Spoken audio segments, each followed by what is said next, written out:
Really ask for a better look. She had time, she was wide open, she could set her feet, and it just didn't fall. But she did make a little bit of history as she does become the fastest player in the WNBA to reach 1,000 points, 250 rebounds, and 250 assists. I really love this Fever Stats page on social media. They keep track of a bunch of random statistics. So if you're ever interested and you are on social media, I definitely recommend following them. They're called Fever Stats on Twitter. But picture the scene. The final buzzer has just sounded inside Gainbridge Fieldhouse. The Indiana Fever, on their own home floor, in front of a sold-out crowd and a massive national television audience, have just dropped a heartbreaking season opener to the Dallas Wings, 107-104 in overtime. The box score is a tale of two absolute extremes. On one hand, you have undeniable generational greatness. Caitlin Clark just made absolute basketball history. She officially became the fastest player in the entire history of the WNBA to reach 1,000 career points, 250 rebounds, and 250 assists. She achieved this monumental milestone in just 30 minutes of game time, solidifying her status as the absolute focal point of the basketball universe. But as the fans file out of the arena, nobody is celebrating the milestone. The mood is completely somber. The air is thick with a terrifying, familiar dread. Because the exact same game that gave us that historic, glorious milestone also gave us something far, far more concerning. A terrifying reality check that had every single Indiana Fever fan watching at home going to bed with the exact same nightmare feeling that haunted them throughout the entire, grueling 2025 season. Is this the start of another season-long, grueling injury saga for the most important athlete on the planet? Welcome back to WNBA She Serves.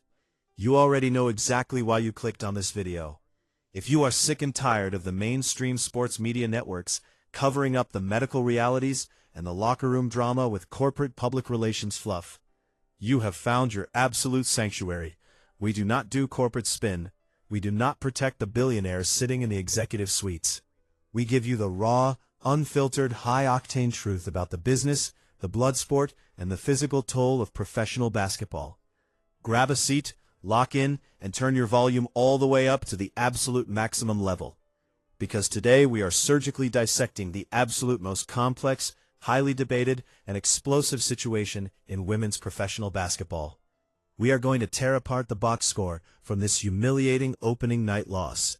We are going to expose the catastrophic defensive failures that forced this game into overtime. But most importantly, we are going to look at the terrifying medical quotes coming directly out of the post-game press conference. We are going to explore a massive, mind-blowing theory that changes absolutely everything we know about head coach Stephanie White's controversial coaching philosophy. Let us start with the actual game analysis, because you cannot understand the panic until you understand how badly this roster completely failed its superstars. The Indiana Fever did not lose this basketball game because of Caitlin Clark. They did not lose this game because of Kelsey Mitchell. They did not lose because of Aliyah Boston. The Big Three gave the Indiana Fever organization absolutely everything you could possibly ask for from a star trio in a season opener. Kelsey Mitchell, the newly minted Supermax player, exploded for 30 points on an incredibly efficient 11 of 22 shooting. She was attacking the rim with absolute ferocity. Aliyah Boston had arguably her best offensive game in a Fever uniform, dominating the paint with 23 points and 7 assists on 64% shooting. And Caitlin Clark? Despite the terrifying medical issues we are about to discuss, she dropped 20 points, dished out 7 assists, grabbed 5 rebounds, and was a +2 in the plus-minus column. Your 3 best players combined for 73 points on a national television stage. If you get 73 points from your core stars, you are mathematically supposed to win the basketball game. You are supposed to win comfortably. So how did they lose? They lost because Stephanie White's coaching decisions left them completely out to dry, and the front office failed to build a functional, reliable basketball roster. while the Dallas Wings were running a flawless deep rotation, bringing in players like Odyssey Sims off the bench to knock down crucial shots and bully their way to the cup. The Indiana Fever bench was staging a complete, undeniable vanishing act. Listen to these numbers, because they are absolutely sickening. Sophie Cunningham played 25 grueling minutes and scored exactly 3 points. Lexi Hull, returning from a hamstring injury, played 15 minutes and scored a massive goose egg, 0 points. The highly touted rookie, Raven Johnson, scored 2 points. Tyasha Harris played 4 minutes and scored 0 points. Your entire bench rotation combined for 5 points in 56 minutes of game time. 5 points from 4 professional basketball players. And the ultimate coaching malpractice? Shatori Walker-Kimbrough, the veteran who dropped 18 points off the bench in the preseason and proved she could get a bucket when the offense stagnated, did not play a single second. DNP coach's decision. To make matters exponentially worse, Stephanie White, the so-called defensive guru, allowed the Dallas Wings to drop 107 points in her own building. The defense was practically non-existent. The bench was entirely useless. The big three were completely physically exhausted from carrying the entire load. But as bad as the tactical execution was on the hardwood, the real nightmare was quietly happening in the tunnel. Let us pivot to the medical reality, because what Stephanie White revealed about Caitlin Clark's back after the game should have every single Fever fan in the country hitting the absolute panic button. During the second half of the game, Caitlin Clark made 2 separate, highly concerning trips to the locker room. 2. The national television cameras caught her grimacing in visible pain. She was photographed having her back actively worked on by the training staff between possessions. When the media finally asked Stephanie White about Clark's trips to the locker room during the post-game press conference, she delivered a quote that changes the entire trajectory of this franchise. The reporter asked for clarification on the injury, mentioning rumors of a hip flexor or groin issue. Stephanie White casually responded, and I quote, "That would be the first time I have heard that. I think it's part of maintaining the body. This is going to be an ongoing thing." End quote. I need you to read those last 6 words again. I need you to burn them into your memory. This is going to be an ongoing thing. Stephanie White is explicitly publicly telling the world that Caitlin Clark needs in-game back adjustments multiple times throughout the entire season as part of maintaining her body. And she is framing it to the media as if this is completely, entirely normal. As if every WNBA player needs to routinely leave the bench during a live, highly competitive overtime game to have their spine manually manipulated by a physical trainer. Let me tell you the absolute truth. You do not need in-game adjustments to a back that gets out of line pretty quickly if your body and your physical mechanics are working properly. Back adjustments are supposed to be preventative, done in the training room before or after the game. The fact that the head coach admits this is going to be an ongoing thing means one very specific, very terrifying reality. It means Caitlin Clark's physical body is actively dealing with something chronic. Not an acute injury like a rolled ankle or a torn ligament. Something far more dangerous. Something that requires constant, obsessive medical maintenance. Something that flares up during the intense physical contact of games and has to be addressed in real time just to keep her on the floor. That is not normal. That is not what you want from a 24-year-old franchise player who is supposed to be the undisputed, unbreakable engine of a championship contender for the next decade.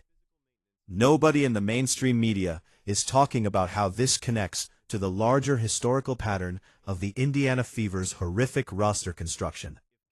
So let me lay it out for you perfectly. Clark suffered a massive leg issue in the 2025 preseason, a quadriceps strain in May that cost her 5 games, a groin strain in late June that cost her another stretch, a bone bruise that lingered for weeks. Then, in July of 2025, she was forced to shut down completely. The injuries piled up because her body simply could not handle the cumulative physical toll of being targeted, held, grabbed, and assaulted by opposing defenders without any consequences from the officials, and without any physical enforcers on her own team to protect her. Now, we fast forward to the 2026 preseason. Alana Smith commits a dirty, flavored foul that puts Clark's foot under her landing zone. Clark grabs her knee. She misses the rest of the game. And then, last night, on opening night, 2 emergency trips to the locker room for back adjustments.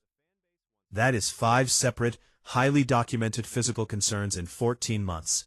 The leg sleeve last week, the back support after the Dallas preseason game, the 2 trips last night. None of these are catastrophic, season-ending injuries, but they are massive, undeniable, blaring red warning signs. They are the physical body actively screaming at the Indiana Fever organization that something is not quite right. And this brings us to the ultimate, mind-blowing epiphany, the grand theory that explains the entire confusing, frustrating Indiana Fever offseason. Stay with me, Fever Nation, because here is the part that should both worry and enlighten every single fan watching this video. Stephanie White's quote that this is going to be an ongoing thing carries a massive, franchise-altering implication. It implies that the Indiana Fever medical staff and the coaching staff are actively preparing for Caitlin Clark to need serious, constant physical maintenance throughout the entire 43 games remaining on the schedule. And if that is true, it completely changes the entire calculation on her workload management. If Caitlin Clark needs her back manually adjusted multiple times per game on a regular basis, the Indiana Fever simply cannot ride her for 35 to 38 minutes a night, the way the Golden State Warriors ride Stephen Curry. They literally cannot do it without breaking her. They have to manage her incredibly carefully. They have to give her rest. They have to use Raven Johnson and Tyasha Harris as primary ball handlers much more often than the fan base actually wants.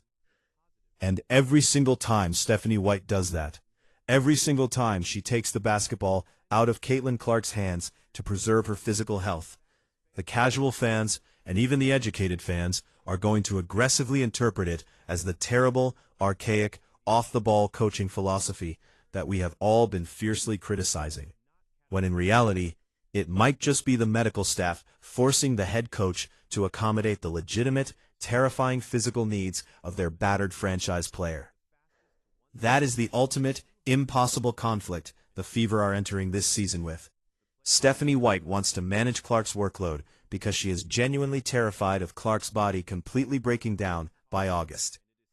The fan base wants Caitlin Clark on the floor for 40 minutes as the primary point guard, because that is what makes the team lethal and actually wins basketball games. The tragic part? Both groups are absolutely right at the exact same time, which makes navigating this 2026 season extraordinarily, agonizingly difficult. But here is where Stephanie White loses all of her credibility. Even if she is secretly protecting Caitlin's back, her attitude, her quotes, and the complacent culture she is building are completely unacceptable for a professional franchise. You can manage a player's minutes without destroying your team's mentality. After giving up 107 points on opening night, Stephanie White looked at the media and literally said, "We cannot just go out and try to outscore Dallas. They can score too." Are you kidding me? You have the greatest offensive engine in the history of the sport. You just dropped 104 points. If you genuinely believe you cannot outscore teams, you have already lost the mental battle before the ball is even tipped. And minutes later, Caitlin Clark sat in that exact same chair and completely contradicted her head coach, stating flatly, "Our offense is obviously not the issue. We are perfectly fine on offense." The disconnect between the head coach and the superstar is absolutely glaring. And then, the ultimate psychological failure. Caitlin Clark actually told the media, "Our locker room was positive afterwards, so we are not going to hang our heads. You just lost."